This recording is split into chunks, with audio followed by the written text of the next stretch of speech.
Los tribunales de instancia cambian toda la organización y estructura judicial actual.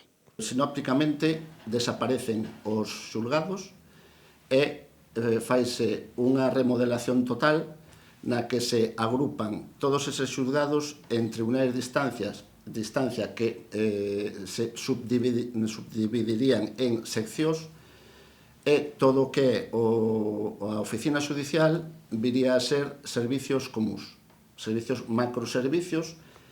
Un sería o de tramitación, outro sería a execución, outro sería o servicio común xeneral. Convocamos esta rolda de prensa para explicar que a partir desta lei a cidadanía xa non vai atopar xulgados nos edificios judiciais.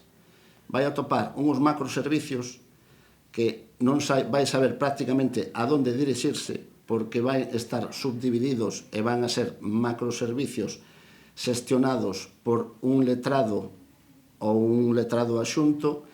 Non sabemos se vai haberse facturas de áreas, de equipo, unha de dúas. Ou o sistema funciona moi ben e cando o cidadán se dirixe ao xulgado vai saber onde dirixirse, ou senón isto vai ser un despropósito.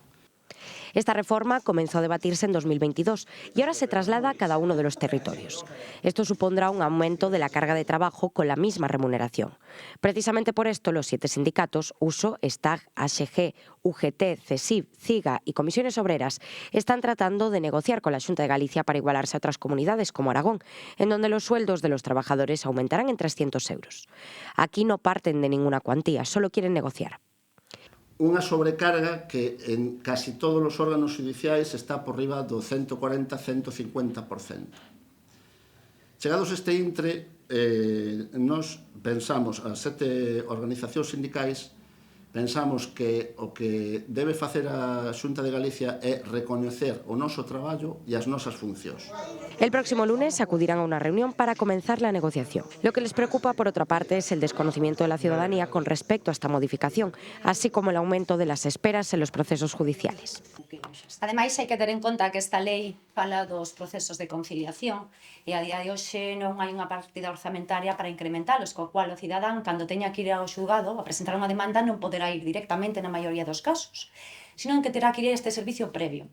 Hai un servicio público que se supón que será gratuito e un de pago, co cual o que teña cartos ir ao servicio de pago irá todo moi rápido, contando que ademais parte da execución poden levar os procuradores que cobran tamén, e o cidadán normal ten que ir a estes servicios públicos. Se estes servicios públicos non se dotan con persoal suficiente, para poder presentar a demanda pode pasar un mes, 2 meses, un ano, hasta que a demanda entre no xulgado.